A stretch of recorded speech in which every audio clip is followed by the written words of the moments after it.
이해찬 당대표의 직계선언으로 더불어민주당 제29차 최고위원회를 소개하겠습니다. 예, 지금부터 제29차 최고위원회를 속행하겠습니다. 이해찬 당대표의 발언이 있겠습니다.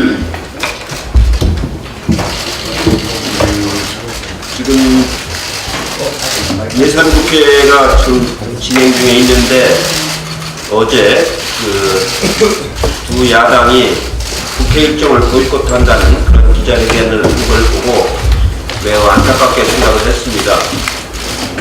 국회의 기능 중에는 가장 중요한 것이 예산을 잘 심사해서 처리하는 것인데 이제 불과 한 2주 남짓밖에 남지 않았는데 지금 예산 심사를 보이콧을 하면은 야당의 주장도 전혀 반영이 안 될 뿐만 아니라 국회 본연의 기능이 제대로 발휘되지 못하는 것을 다시 한번 생각하시고 예산 심사에 적극적으로 임해 주시길 다시 한번 촉구를 드립니다. 강주영 일자리가 이제 마지막 단계까지 온 것 같습니다. 사회 통합형 강주영 일자리를 잘 만들어내는 것이 우리 사회에서의 새로운 하나의 출발점이 되는 겁니다.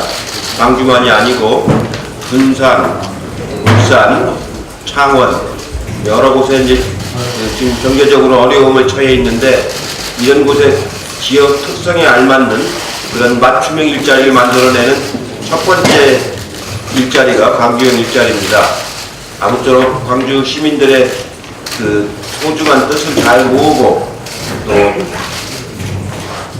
노동계층에서도 그 뜻을 잘 이해를 해서 광주형 일자리가 매듭져지도록 기업도 노력을 하고 광주 노조에서도 노력을 하고 시민들도 노력을 해서 좋은 하나의 선도적인 모델이 만들어질 수 있도록 마음을 모아주시기를 다시 한번 부탁을 드립니다.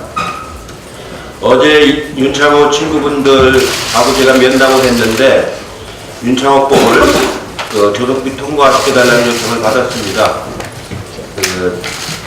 대통령께서도 말씀하셨지만 음주운전은 정말로 이제는 간과할 수 없는 굉장히 중요한 사회적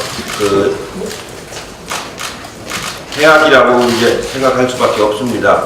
국회에서도 행안위 그리고 법사위에서 조속히 법안을 심사를 해서 올해 중에 반드시 통과되도록 각별하게 관리를 좀 해주시기를 바라겠습니다. 내일 이제 수능인데요.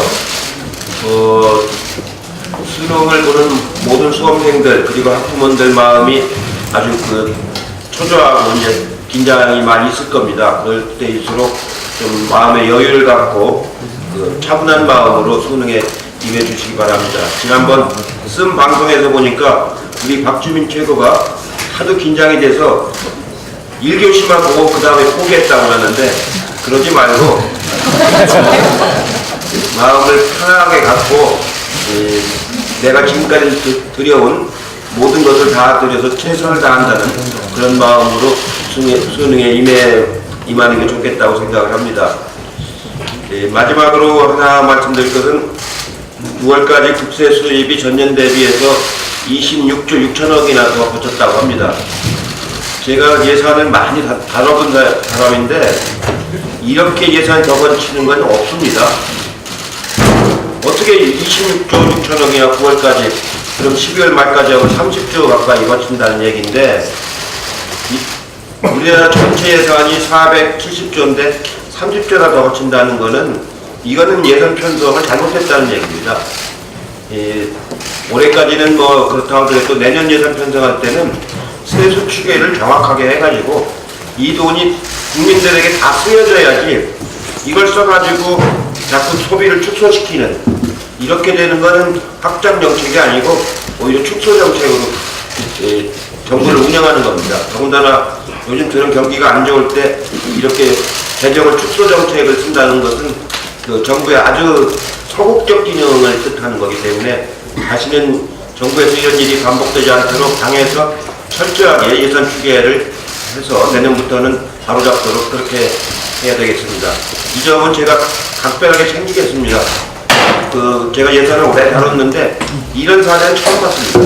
정책의장이 아주 각별하게 챙기도록 그렇게 해주시기 바랍니다. 이상입니다. 홍영표 원내대표 말씀해주셨습니다. 네, 미국의 싱크탱크인 CSIS가 공개한 북한의 산간몰 미사일 기지 사진을 두고 논란이 있습니다. 뉴욕타임스에서 북한이 속임수를 쓰고 있다, 이렇게 어제 저녁, 한국 시간으로 어제 저녁에 지적하자 국내 또 일부 언론에서는 북한의 비핵화 의지가 의심된다고 이렇게 받아서 보도했습니다. 그리고 더 나아가서 비핵화 협상 무용론까지 제기하고 있습니다. 그러나 이번 논란은 정확치 않은 내용을 근거로 불려진 것입니다. 무엇보다 CSIS가 공개한 사진, 민간 상업용 위성에서 찍은 거라고 합니다. 사진도 북미 정상회담 전 석 달 전 지난 3월 사진입니다. 무엇보다 삭간몰 미사일 기지는 우리 정부와 미국이 대북 감시를 위한 전략 자산을 통해 이미 파악하고 있는 사실입니다. 민간 상업 위성을 통해서 확인이 됐지만 한미 양국은 이미 파악해서 대응을 하고 있었던 것입니다. 그렇기 때문에 트럼프 대통령도 북한이 미사일 기지들을 발전시키고 있다는 뉴욕타임스 보도는 정확하지 않다. 우리는 그 기지들에 대해 충분히 인지하고 있다. 새로운 것은 없다. 이렇게까지 말을 했습니다. 그리고 삭간몰 기지는 북미 협상의 대상인 대륙간 탄도 미사일 ICBM 시설이 아닌 중단거리 미사일 시설입니다.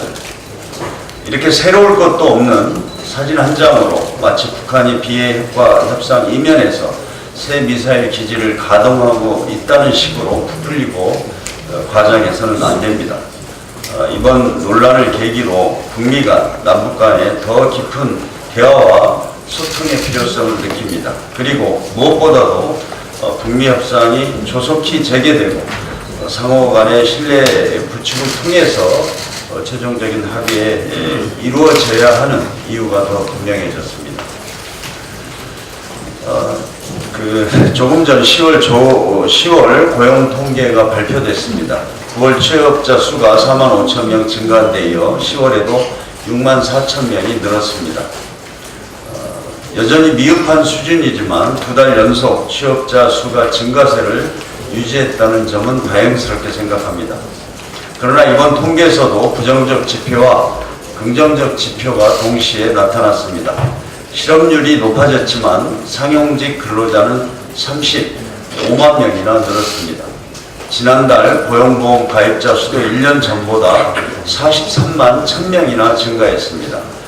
고용의 질적 개선이 가파르게 이루어지고 있음을 보여주는 지표들입니다. 그러나 결코 방심해서는 안 되는 상황입니다. 고용 여건을 확실하게 개선시키기 위해서 앞으로 노력이 더욱 중요합니다.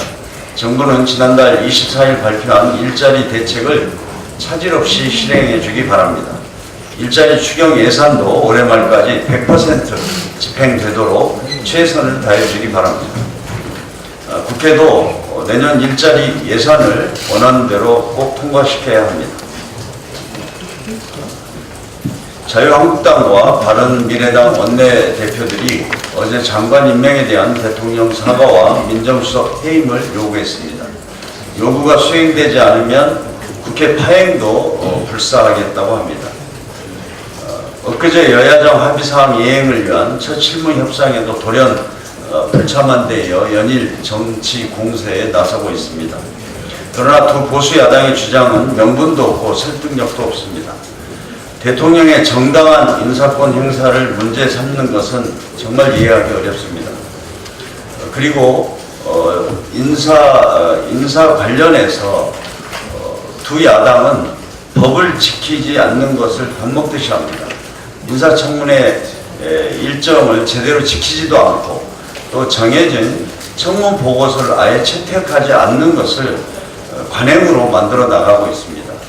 인사청문 보고서를 채택해 줘야 대통령이 인사청문회에서 후보자에 대한 긍정적이거나 부정적인 이런 의견들을 참고해서 판단할 것 아닙니까?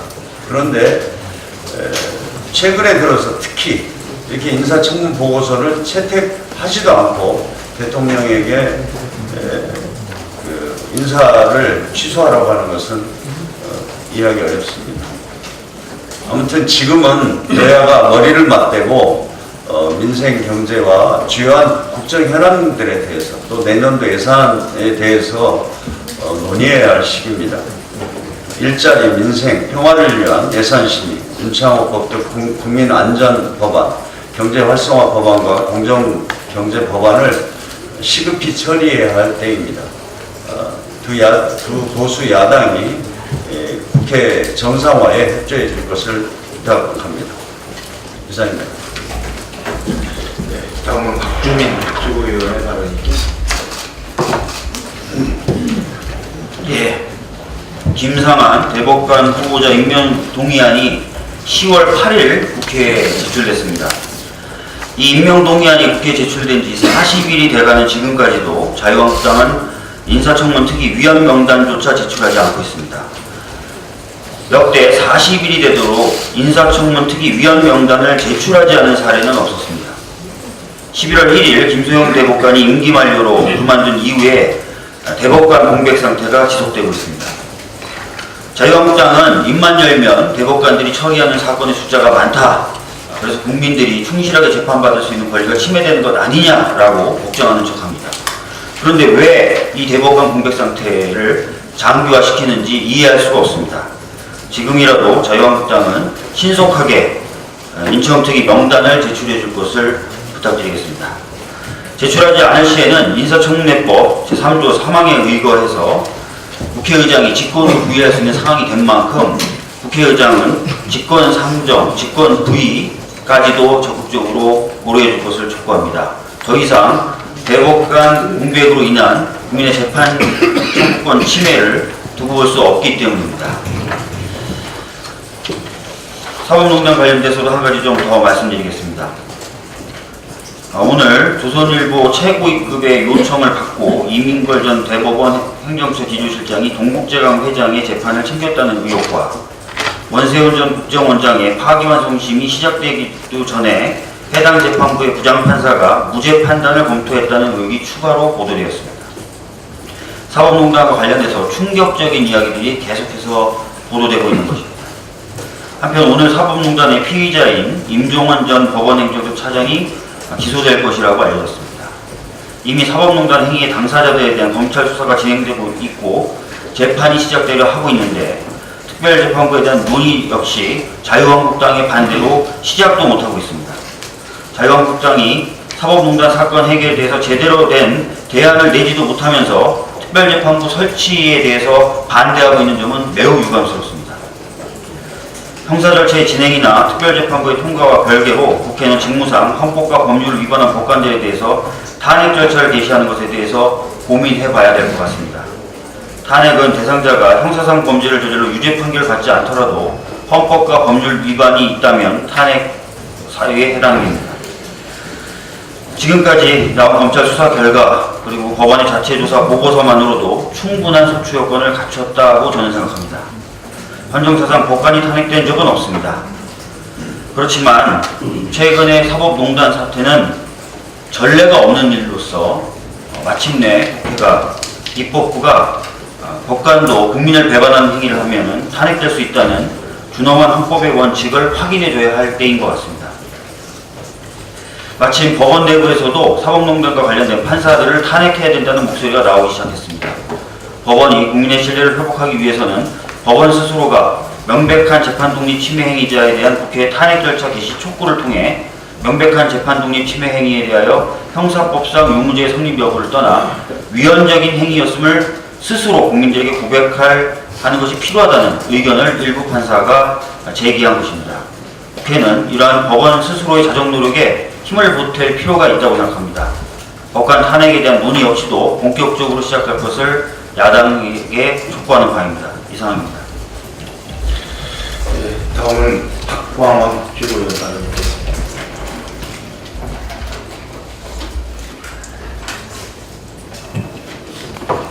네, 어제 자유한국당과 바른미래당 원내대표가 기자회견을 통해서 일정을 보이콧하면서 더 이상의 협치 노력은 진전되기 어렵다고 했습니다. 매우 익숙하게 봐온 원포입니다. 검증 책임을 물어서 조국 민정수석의 해임을 요구했는데 대통령의 인사권에 대한 고민은 전혀 없는 공허한 주장이다 이렇게 생각합니다. 이건 국민들이 동의할 수 없고 동의할 이유도 거의 1%도 없는 그런 국민 정서가 완전히 동떨어진 그런 정치 공세다 이렇게 규정을 합니다. 자유한국당과 바른미래당이 협치라는 개념을 지나치게 자기중심적으로 해석하고 있는 것이 아닌가 싶습니다. 협치라는 것은 대통령과 여당이 무조건 야당의 주장에 동의하고 따라가는 것을 말하는 게 아닙니다. 국민의 눈높이에 맞게 여야, 대통령 모두 행동하는 것이 협치의 기본 조건입니다. 자유한국당과 바른미래당에게 말씀을 드리겠습니다. 국민과 협치하는 자세를 갖기 바랍니다. 지금처럼 국민의 생각이나 또 국민의 의지, 열망을 외면하게 되면 국민들의 외면을 받게 된다는 사실을 잊지 말기 바랍니다.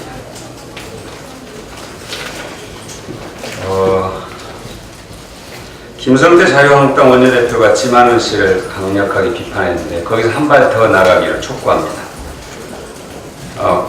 5.18 진상조사위원회에 결코 지시를 추천한 사실이 없다.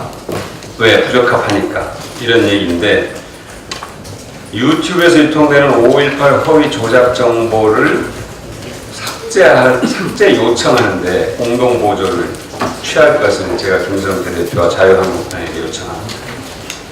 허위 사실에 기반해서 5.18을 왜곡하고 유족과 희생자를 모욕하고 혐오하고 증오한 그런 영상물들에 대해서 아무런 조치를 취하지 않거나 또는 비호하는 듯한 인상을 자유한국당이나 김성태 대표가 갖게 된다면 지만원 씨를 비판하는 그 취지와 일관성을 갖기 어려울 겁니다.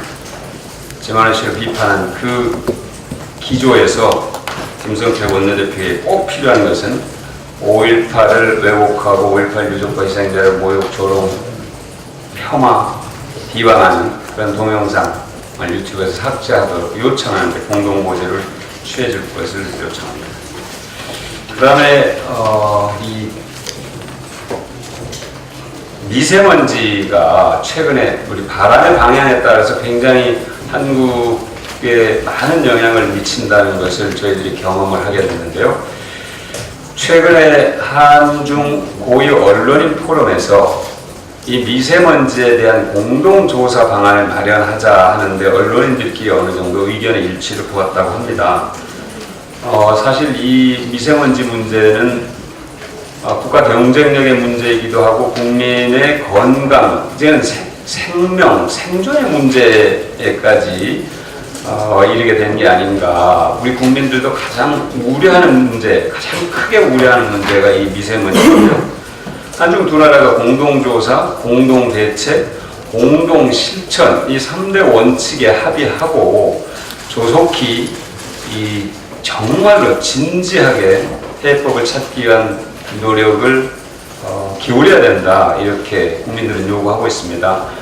우리 당국도 전문가들도 이에 발맞춰서 충분히 논의를 저는 이제부터라도 본격적으로 시작해야 된다 이렇게 생각을 합니다. 이상입니다.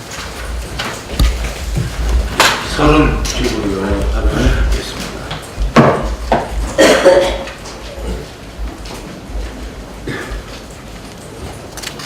자유한국당의 반대를 위한 반대 속에서도 문재인 정부의 남북 관계는 한 발 한 발 진전되고 있습니다.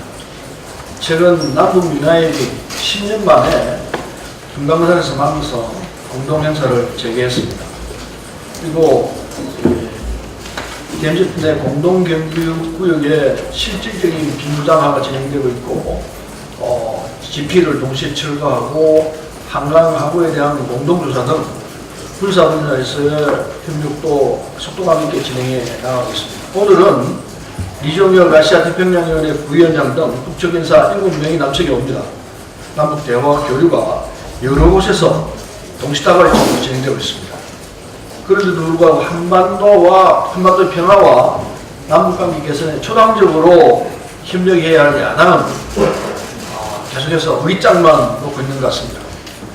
한반도 비준선언을 반대하고 있고, 평양 공동선언은 국회 동의를 받지 않았다고 비난하고 있고, 또 국회 동의 없이 대북 사업을 진행하겠다고 하면서 조명근 통일부 장관을 해임해야 한다고 지금 그러고 있습니다. 또 리선건 냉면 발언을 터집으로 잡고 있고, 최근에는 이 보수권 시대로도 1조에 달하는 남북 협력 기금을 끌고 넘어지고 있습니다. 심지어 당내 차원에서 북한에 보냈던 귤 상자 속에 금괴라도 있는 것처럼 저급한 마타도식 발언을 하고 있습니다. 북으로 간 귤 상자 속에는 귤만 있지 않습니다. 귤 상자 안에는 평화와 결의의 열망이 담겨져 있다 생각합니다. 평화의 귤은 남북 간의 대화와 진전을 이어주는 매개체이고, 김정은 국무위원장이 약속했던 연내 방안을 촉진하기 위한 마중물이 될 거라 생각합니다. 북미 정상회담이 열리기 전에 김정은 위원장이 서울에 오게 된다면 교착 상태에 빠진 비핵화 협상에 돌파구를 마련한 자리가 될 것으로 생각합니다. 그래서 저는 지난번 금강산에서 있었던 남북 민화협 회동에서 김영대 민화협 회장에게 요청했습니다. 김정은 위원장이 서울을 답방하게 되면 북미 관계에 대한 돌파구도 열릴 것이고 한반도 평화에 대한 큰 걸음이 될 것이다. 과감하게 서울을 답방해야 한다. 이런 요구를 하기도 했습니다. 어쨌든 이 북미 관계가 진전되고 한반도의 평화 프로세스가 한시라도 빨리 정착되도록 여야가 함께 이 문제에 머리를 맞대고 논의해야 된다고 야당에 간곡히 부탁드리는 바입니다. 이상입니다. 예, 이어서 김혜영 최고위원님을 듣겠습니다. 예, 2019학년도 수능이 하루 앞으로 다가왔습니다. 수험생과 가족 여러분들 정말 수고 많으셨습니다.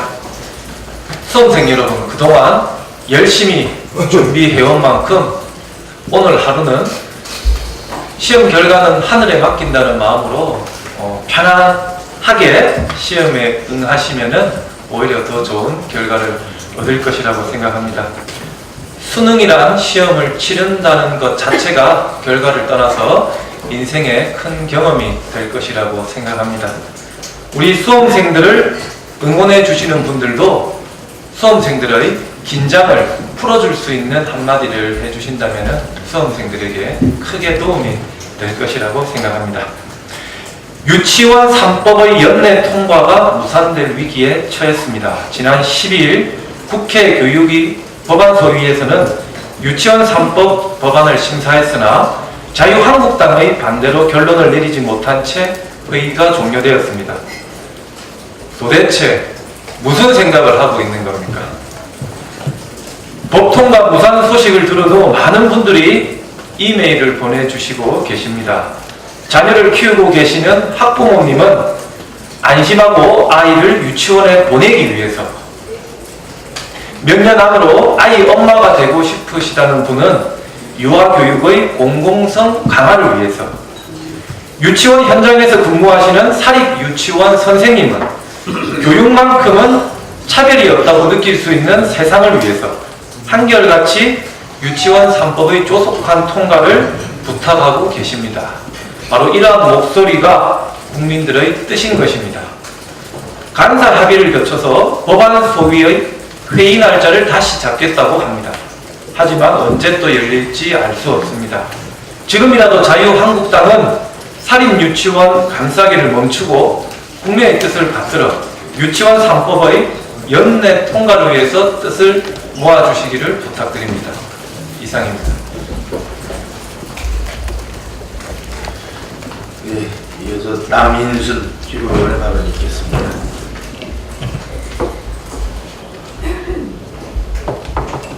네, 어제 우리 당의 유치원 어린이집 공공성 강화 특별위원회에서 전국 사립유치원 연합회 임원들과 간담회가 있었습니다. 전국 사립유치원 연합회는 이제 한유총과는 좀 다른 조직이고요. 사립유치원의 한 3분의 1 정도가 회원으로 참여하고 있는 그런 조직입니다.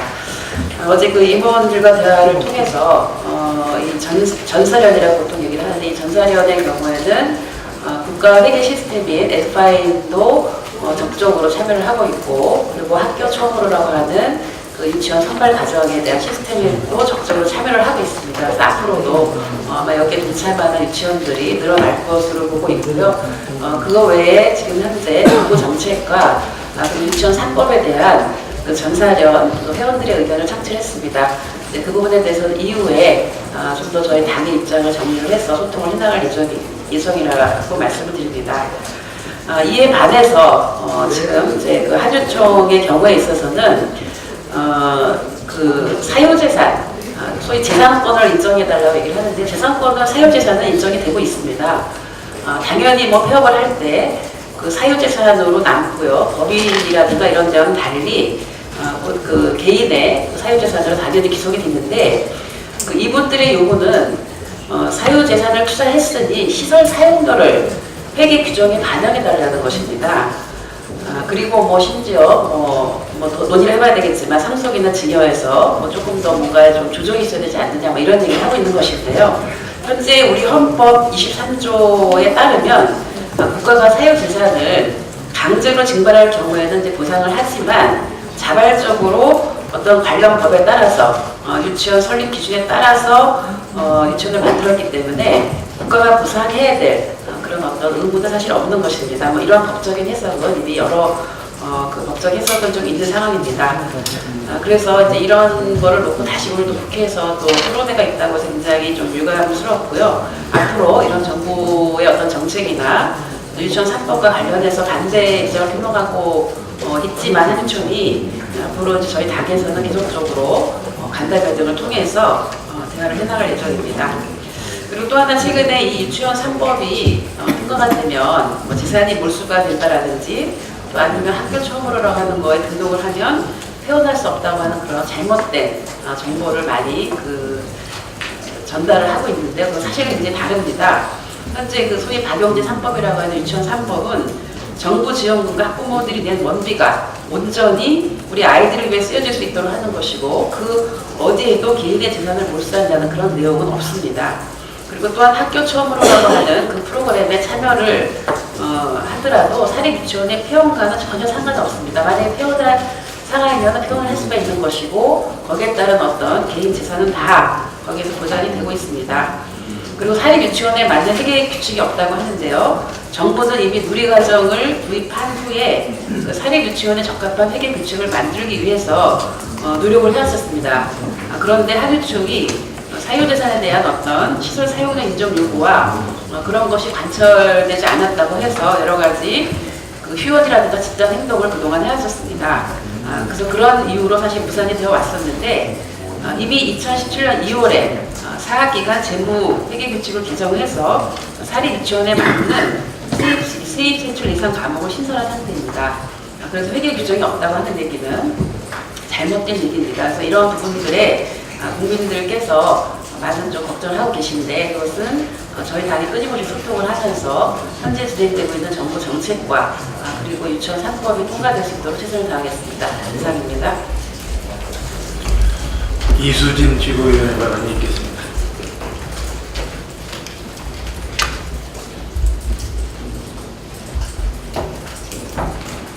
어제 11월 13일은 전태일 열사가 근로기준법을 준수하라 외치며 사과한 지 48주기가 되는 날이었습니다.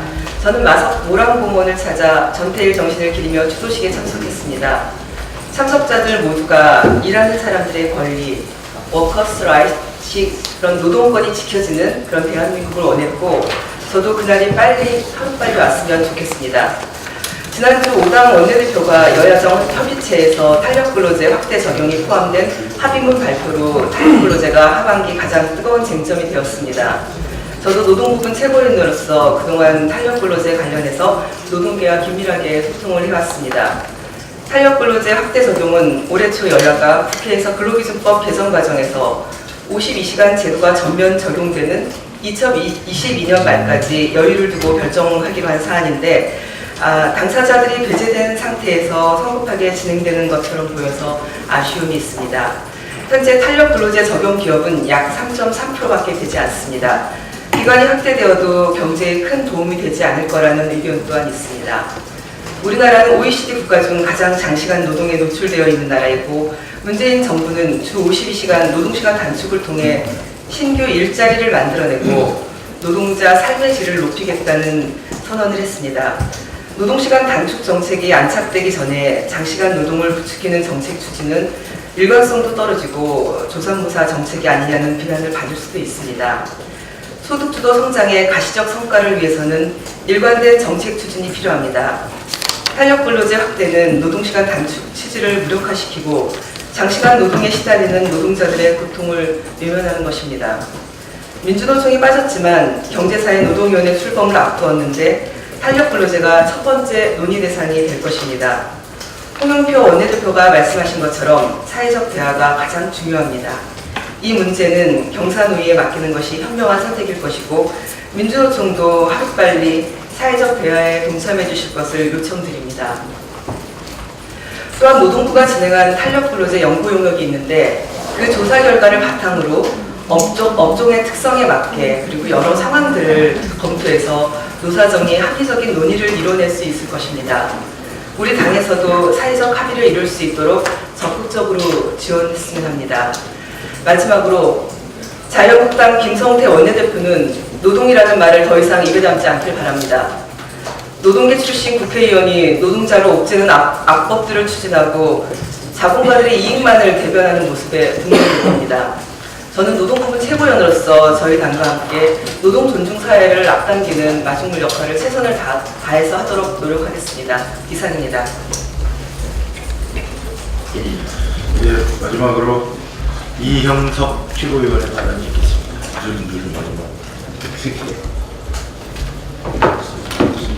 예, 대표님께서도 언급하셨습니다만 광주형 일자리와 관련돼서 한 말씀 올리겠습니다. 광주시는 어젯밤 늦게 투자유치단 3차 회의에서 광주형 일자리 협상 방안에 대한 최종 합의를 보고 오늘부터 현대자동차와 재협상을 시작한다고 합니다.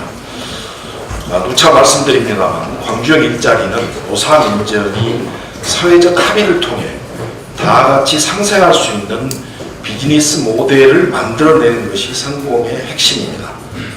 스마트폰을 최초로 개발한 핀란드의 노키아와 디지털 카메라를 최초로 개발한 코다그 교육에서도 알 수 있듯이 이 급변하는 자동차 산업에 전사적으로 대응하지 않고서는 국내 자동차 산업의 미래는 결코 희망적이지 못합니다. 광주형 일자리는 노사정 대타협을 통해 네덜란드 경제 기적을 일으킨 바세나르 해박처럼 대한민국 자동차 산업과 여타 제조업의 재도약을 위한 포기할 수 없는 우리의 선택입니다. 그렇지만 지금 우리에게는 시간이 많지가 않습니다. 광주형 일자리 사업의 성공을 위해 민주노총과 그리고 현대자동차 노동조합의 대승적 동참과 협조를 거듭 촉구합니다. 이상입니다. 네, 이상 모두 발언을 마치고 회의를 비공개로 전환하겠습니다. 언론 여러분의 협조를 부탁드립니다.